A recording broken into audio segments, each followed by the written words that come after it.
Hello दोस्तों, story line wise channel में आपका स्वागत है। आज की हमारी कहानी है परिवार की परिभाषा, जो कि संगीता त्रिपाठी जी द्वारा लिखित कहानी है।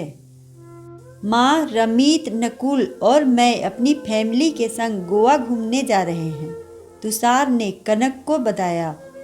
पर बेटे, रमीत की मम्मी की तबीयत खराब है, तो कैसे जाएंगी? कनक ने थोड़ा परेशान होते हुए कहा। मन ही मन खुश हो रही थी। पति देव से कितनी बार गोवा घुमाने के लिए कहा, पर पारिवारिक जिम्मेदारियों ने उन्हें कभी घूमने का मौका नहीं दिया। चलो बेटा तो कम से कम उनकी इच्छा पूरी कर दे रहा। अरे माँ, आप भी न, रमीत का परिवार जा रहा, उसकी मम्मी पापा नहीं। रमीत उसकी पत्नी और बेटी यानी उसका परिवार। माँ की अज्ञानता पर तुषार ने खींचते हुए कहा। रमीत की मम्मी और पापा उसके परिवार में नहीं आते, ये कैसी बातें कर रहा तू? परिवार का मतलब माता पिता, भाई बहन और पत्नी बच्चे सब होते हैं। सिर्फ पत्नी और बच्चे से कब परिवार होने लगा? कनक ने दुख और क्षोभ से कहा। माँ, ये आपके ज़माने की बात है, आज की नहीं, कह तुषार वहाँ से खिसक लिया। कनक परिवार की नई परिभाषा सुन भौचक्की थी। उसके ज़माने में तो वे कहते थे, हम यहाँ रहते हैं, पर परिवार यानी माता पिता, भाई बहन सब गांव में या दूसरे शहर में रहते हैं। मन और सास से भर उठा। ये नई पीढ़ी कहाँ जा रही? सिर्फ मैं की ये भूख कब खत्म होगी?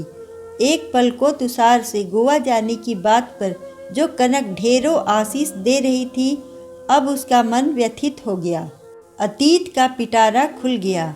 याद आया जब ब्याह कर आई थी, तब तुषार के पापा योगेश जी ने उनसे कहा था, कनक, मेरा परिवार अब तुम्हारा भी परिवार है, अतः परिवार के दायित्व निभाने का भार अब तुम पर भी है।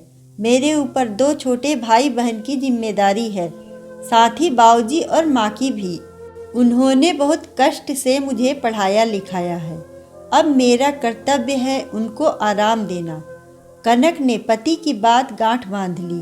कभी किसी को शिकायत का मौका नहीं दिया। दोनों देवर ननद को पढ़ा लिखा कर शादी ब्याह की जिम्मेदारी बखूबी निभाई। सास ससुर को माँ पिता समझा, तभी तो वे ढेरों आशीष देते नहीं अघाते। ये उसका परिवार था। पर आज बेटे के मुख से परिवार की नई परिभाषा सुनी। मन की बात पति को बताई। वे भी परिवार का नया रूप देख आश्चर्यचकित थे। कनक को याद आया, कुछ दिन पहले बेटी मेहुल आई थी। बातचीत में मेहुल बोली, हमारे परिवार का रीति रिवाज अलग है, बेटी का परिवार अलग है। ये तो एक सामाजिक प्रक्रिया है। पर जाने क्यों सुनकर उन्हें अच्छा नहीं लगा। पर संतोष ये था, मेहुल उस परिवार में रच बस गई थी। अब तक बेटी का परिवार अलग था, यहाँ तो बेटे का भी परिवार अलग हो गया। फिर उनका कौन सा परिवार था? अगर पुराने रीति रिवाज से देखें तो ससुराल का घर उनका परिवार था। पर आधुनिक परिवार की परिभाषा में बेटी और बेटे दोनों का परिवार अलग हो गया। जीवन के इस मोड़ पर सिर्फ वे और पति ही परिवार विहीन हो गए। कनक की उदासी समझ योगेश जी ने समझाया।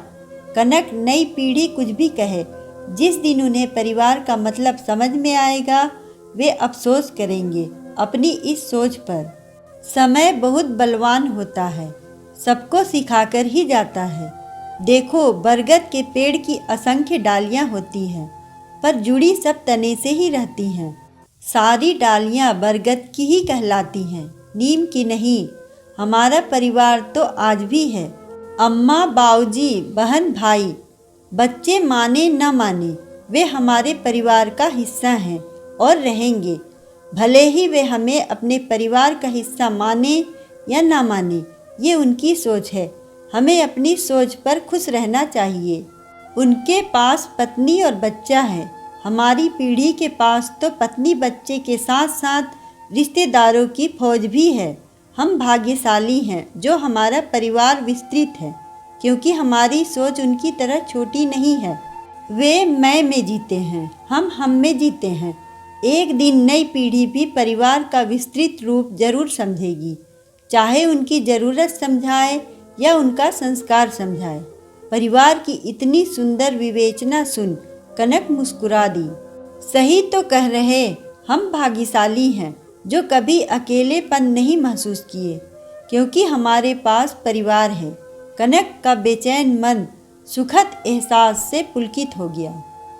अगर आपको कहानी अच्छी लगे तो वीडियो को लाइक करें, चैनल को सब्सक्राइब करें और कमेंट में बताएं कि आपको कहानी कैसी लगी। धन्यवाद।